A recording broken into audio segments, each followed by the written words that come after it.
Good afternoon. Well,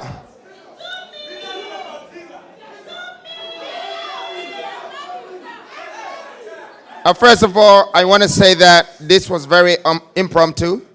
But the minute that I heard that I have this opportunity to speak to the entire training college of this country, I jumped at the opportunity one time because it gives me a chance to get to know you and for you to get to know me. I like to say that I'm privileged to be standing here right now. I don't know how I'm going to use 10 minutes to influence you, to convince you, to impact you, and to change that fear into hope. Because I know something is not right with our country at this very moment. Me, myself, sometimes I go through that feeling that where is the future of this country taking us to? I don't really know. But now that I've taken the responsibility upon myself, I'm not going to say I don't know where I'm taking you. I do know where I'm going, and you're coming with me. I didn't see the energy in that because I don't know if you understand where you're going right now. And I'm offering my life. I'm offering myself. I'm asking that I will be your servant, but you will have to follow me.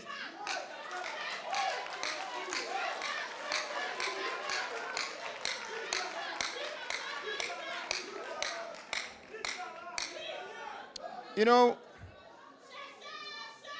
know, the only reason why there is anything like the new force right now is because of the youth of this country, the women of this country, the economy of this country, the future of this country, and how we are going to build it ourselves.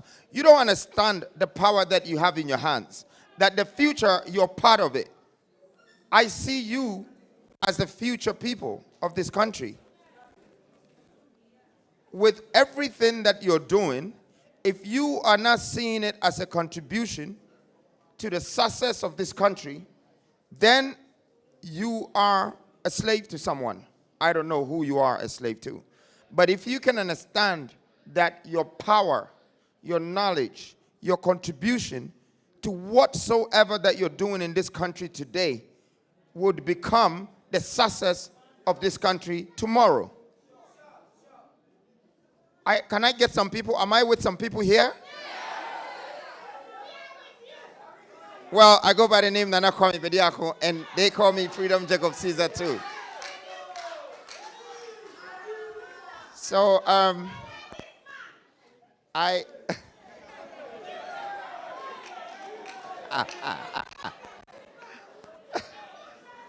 we have some bold ladies in the house, right? Somebody's screaming the ladies' man, and my wife is right behind me. So I don't know what kind of trouble she's trying to put me in, but you know what? I'm the people's people, okay? And I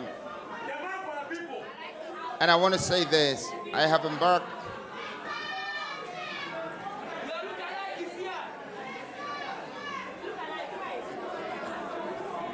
These are students, right? All right. I've embarked on this journey. Today, I want to tell you that when I was growing up, I didn't think I was going to be doing what I'm doing today. So I want you to understand that you could be in my shoes tomorrow. You never know what God is going to ask you to do tomorrow. But if He does, please, don't let Him down. Don't let Him down. Because if you do, it means you're scared. It means you're not courageous. And you know that courage is one of the most powerful tools that you have in life. Like when I apply my courage, guess what happens? I activate my wisdom. I activate my knowledge. I activate my grace. You know, I'm like a Superman and a Batman together. Once my courage kicks in, you know, there are things that 1,000 people are scared to say. I say it in a second. There are things that 1,000,000 people are scared to do.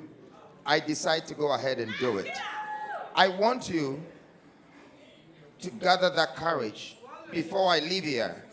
It's one of the things that I'm leaving with you so you can activate your courage and then extract hope from this universe and let the hope replace your fear. So you have nothing to worry about because you know tomorrow is a better day. Once God lets you see tomorrow, it's going to be better than today or yesterday. I think we're going forward.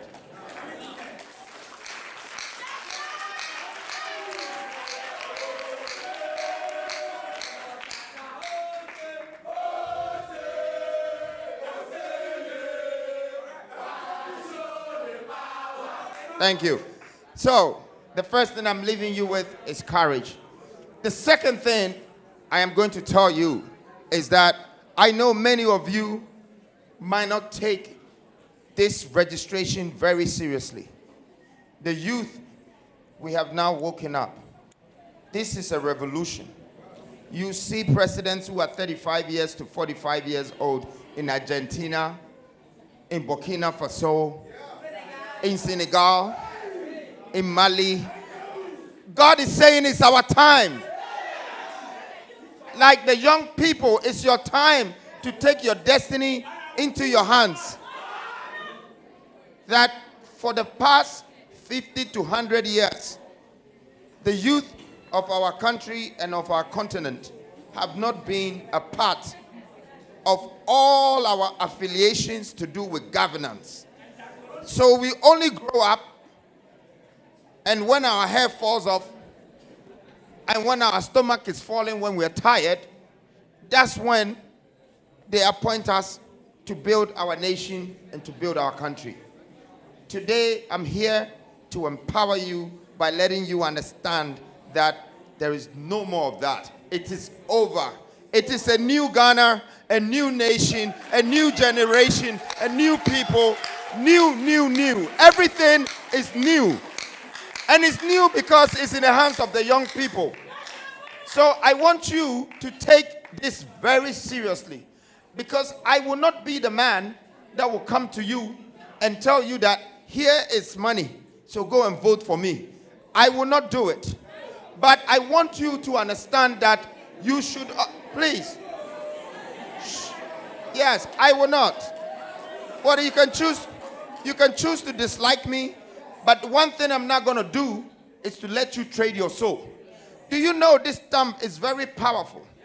Listen, if you don't have this thumb, these 4 fingers is useless. You can't even open your shirt button. And if someone tells you, give me your thumb and I'll give you money, and then you do it, you have sold your soul to that person for the next 4 years. And if I want to be your leader, do you think I'm going to do that to you? I am not going to. But I want you to be serious that you own your thumb, and then you own the certificate, and you would have the right to take a decision for the first time, that your decision would choose the kind of leaders that would make you a part of your own leadership and your own national governance. This is what I preach.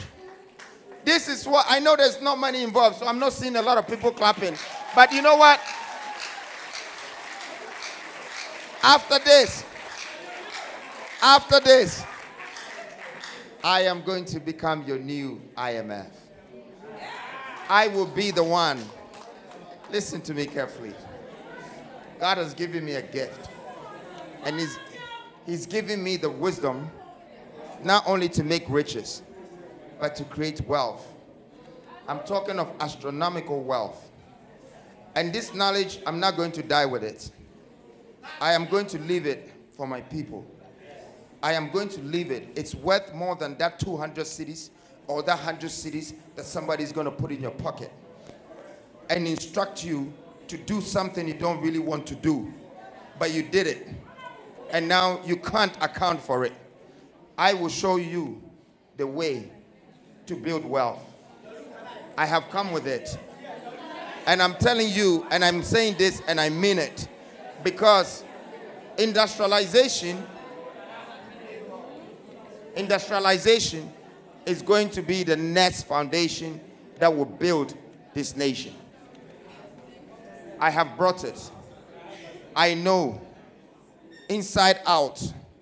I know every value in every region. Don't think I'm just walking around trying to gather riches. I am learning about everything about our country. I've learned everything about the leaders and even their mistakes. You know, the best time to learn is when you're wrong. If you accept that you're wrong, you're ready to learn. I want all of you to accept your wrongness, because I have.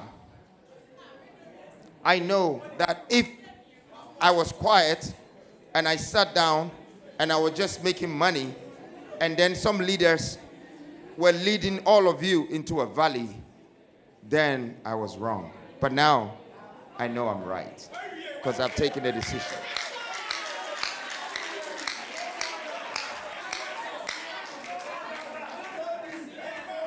So I know that the training college, all the teachers of this country, they're very important. We have to, no, seriously, we have to educate the nation of this country, the people who are coming up, and we need to understand that whatever that we have in this country, we have to educate our people about. It's about what we have in our surrounding. It's not about the syllabus that has been enforced on you to educate or to create an academic curriculum with it. Think about the benefits. We're here to change that syllabus, to adjust it, so people can really understand what cocoa is, okay? People can really understand what government is. People should really understand what a constitution is. These things are very important in your country. Well, I will. I will not change it overnight, but definitely we have to review it. And we have to review it to the point where it will be suitable for the youth and the nation.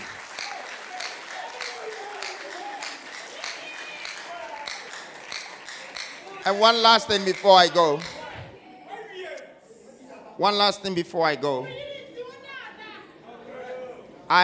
When I say I'm going to be your new IMF, I am coming with a startup capital for all startup businesses and ideas in this country for the youth.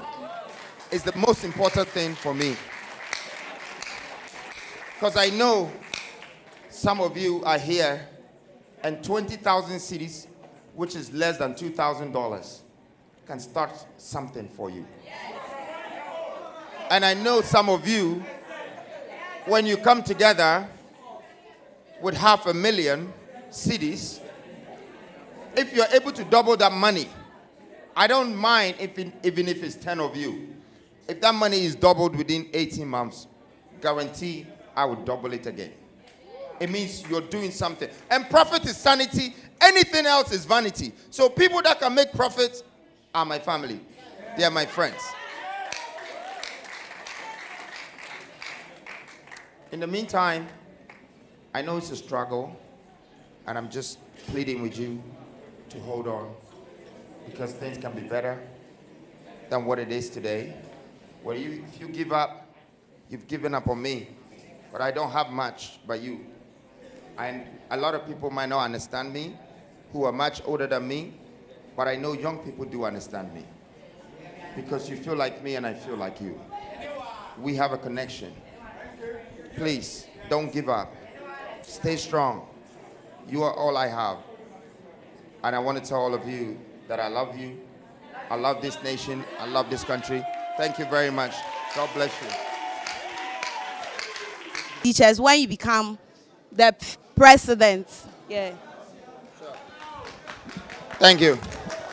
Thank you. Do you want to ask quickly so I answer all together? All right. Thank you very much, Your Excellency.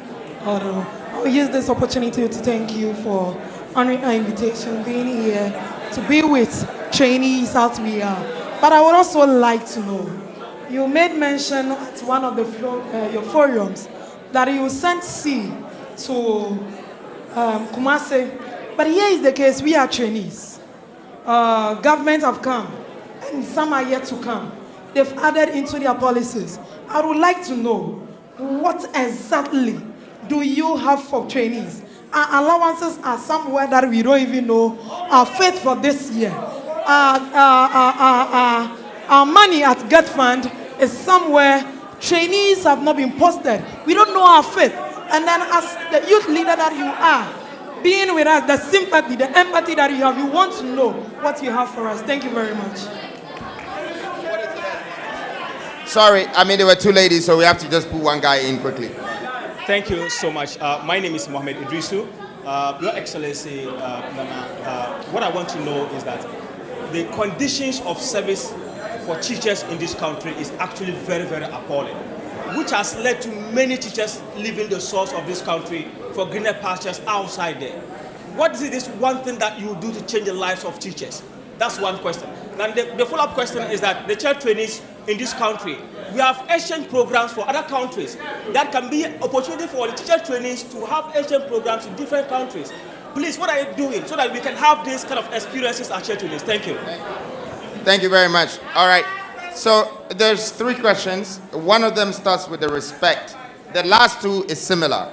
It's very related. Okay, what are you going to do for the teachers training college, and how do you help them with exchange programs so they can have outside programs as well and have that experience? Well, I'm going to answer your question first. We have to understand that respect is not given. I cannot give you respect. You have to earn it. Are you ready to earn respect? Because what you're already given is a lot of you that you're giving away. The way you want to address it would let people understand where you stand. Now, one thing that I don't think the country is doing as the youth is that they're not voicing out. Your voice is not powerful enough. Your organization, exactly, you're scared. If you're scared, then you have a problem. Have you heard the proverb say, "Abua bekawe fruntumem"? Now, if you find abua and you know it's in your clothes and you're not getting it out, do you expect somebody to come and take it for you? It's time that you understand that your voice will command respect. And that is why in the beginning of this conversation, I said that let your contribution be physical, be mental. Let it be real. Because the power in your hands is yours right now. Your voice. If you think your voice is not out there, look at me. You have somebody that stood up for you. I am speaking on your behalf. I am going to work on your behalf. I'm going to make sure the things that you deserve in this country, on my behalf and on your behalf, is attained. But first, I can't have cowards following me. I need soldiers. And soldiers are brave hearts. So I want Ghanaians to demonstrate that courage and earn the respect. So our fathers will know that now we speak for ourselves. They just don't speak and we just nod. We speak for ourselves because we know what is right for us. This is what I think the black man in Africa is lacking. Thank you. And then, what am I going to be doing for the teachers training college? There's so much I can do. So much. In terms of the part of reviewing certain things in the country, somebody asked me that, would I change this? Would I change that? Would I do this? Would I do that? The first things I'm going to do is to go back to the roots of a lot of the problems that is happening in different departments and different regions. And once we're able to find solutions to the problems that is making you not become more important but less important, I will switch that problem so you can start to get your sense of importance. So you can get what you deserve. So you can get some kind of support to uplift you. That is called value. The problem we're having right now with our governance is that there is no value for the citizens. Yeah, including myself, Yes, I have some hotels, I have some businesses. But if I tell you the amount of taxes and things that is being extracted from me, and no one is even saying, young man, well done for all the things you're doing. They're just bringing me bills. And aside, there are people who are also struggling and say, help me with fees, help me with doctor bills, help me with this, help me. So I want to tell you that rich people too are suffering in this country. It is, oh, it is. It's not as bad as poor. But if you put yourself in my shoes and you were the one with this money and you have to give to 1,000 people and you can't give, God will not give it to you. That's the only difference. The difference is not that I am luckier than you. The difference is I'm more prepared. There's no such thing as luck. Chances come for the prepared minds. And if your mind is prepared, wealth will come to you. Riches will come to you. But you have to remember you'll be responsible to share it proportionally. Okay? Now talking about exchange program, I think that is fair. Okay? But if we're going to do exchange program, I want to also see some white people training our teachers. It should be 50-50. Right? Do you guys agree with me? Yeah, it shouldn't be like, oh, we just want to go to arbitrage, so take our people and go and do exchange program. It should be 50-50. It's not like if our nurses are going to England, your nurses too should come to Ghana. We should also learn some things. That is what exchange program means. But it shouldn't be one-sided. And if it's not effected properly, I can assure you, this is a simple button I'll press. If the world needs us, then they should give us what they also have so we can exchange skill sets. Thank you very much for taking your time, waiting for me. I'm happy I came here. Please, come this December, I want to see the youth and the women of this country jubilating, not because I am successful, but because they have seen a change in this country. Thank you very much. Thank you.